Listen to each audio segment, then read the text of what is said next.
हाँ बच्चों, हमने पिछली कक्षाओं में क्या पढ़ा था कि अनुसंधान क्या है। फिर हमने देखा कि अनुसंधान, कोई भी अनुसंधान करता किसी समस्या पर अध्ययन करता है तो उसे सबसे पहले समस्या का चुनाव करना पड़ता है और उस चुनाव के बाद उसको क्या करना पड़ता है। दूसरा उसका जो आता है कार्य, वो है उपकल्पना का निर्धारण। लेकिन अनुसंधानकर्ता इन सब चीज़ों को कैसे जांचे, कैसे परखे, इसके लिए कुछ डेटा कलेक्ट किया जाता है। अनुसंधान करने हेतु एक अनुसंधानकर्ता को कुछ सामग्री एकत्रित करनी पड़ती है और ये सामग्री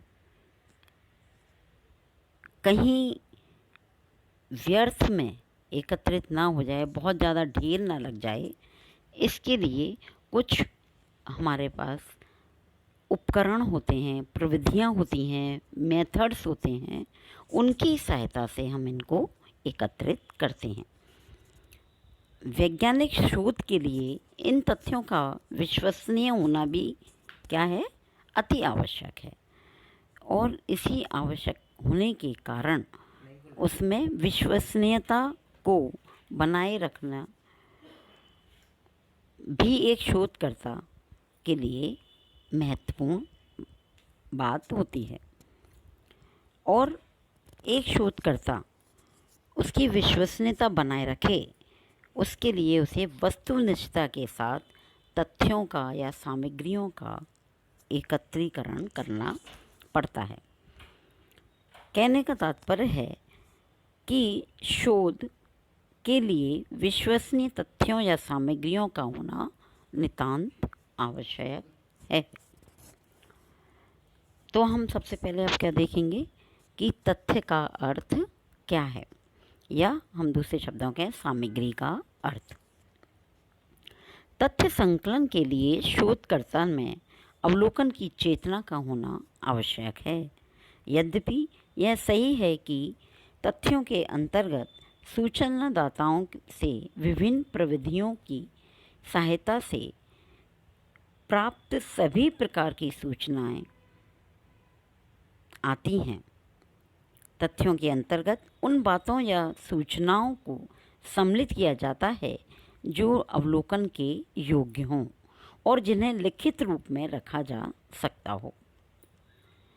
वैज्ञानिक ज्ञान की सीमाओं के विस्तार हेतु शोध प्रयत्नों के आधार पर संकलित की गई साधारण सी लगने वाली छोटी छोटी सूचनाएं भी काफ़ी लाभदायक होती हैं। कई बार हम सोचते हैं, अरे इसका नाम पता पूछ रहे हैं, ये क्या है, इससे क्या हो। लेकिन कई बार हम इन्हीं सब छोटी छोटी बातें या सूचनाओं को एकत्रित करते समय कुछ ऐसी बातें हमें पता चलती हैं जो हमारे शोध के लिए अत्यंत आवश्यक होती हैं। इन्हीं संकलित सूचनाओं को हम किस नाम से पुकारते हैं, तथ्य, या हम कहें दूसरे शब्दों में सामग्री। ऐसे ही तथ्यों या सामग्री के आधार पर वैज्ञानिक निष्कर्ष निकाले जाते हैं तथा नियमों का प्रतिपादन और सिद्धांतों का निर्माण किया जाता है।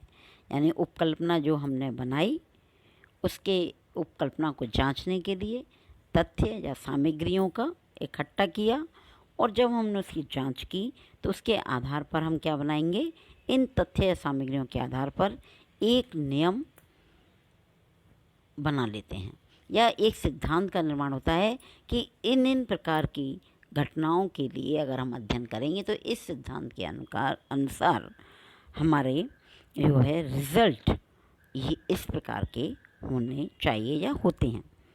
तो सिद्धांत हमारा बताता है, जैसे कार्ल मार्क्स का सिद्धांत है, मैक्स वेबर का सिद्धांत है, दुर्खीम का है।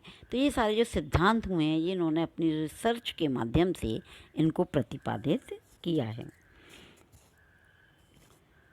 तथ्य संकलन प्रत्येक विज्ञान, चाहे वह भौतिक हो या सामाजिक, का लक्ष्य होता है।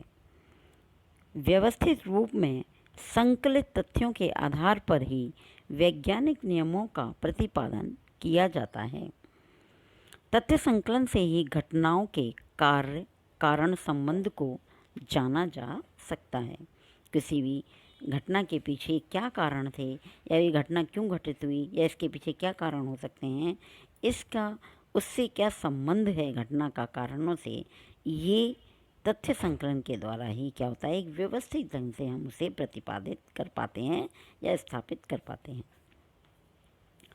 तथ्य संकलन से ही घटनाओं के कारण प्रभाव संबंधों का पता लगाया जा सकता है। प्रत्येक विज्ञान में विविध घटनाओं के कारणों एवं प्रभावों को जानने का प्रयत्न किया जाता है। अतः हम कह सकते हैं कि विज्ञान की प्रगति तथ्यों पर ही निर्भर करती है। अन्य शब्दों में प्रत्येक विज्ञान तथ्यों के आधार पर ही आगे बढ़ता है, न कि कल्पनाओं के आधार पर।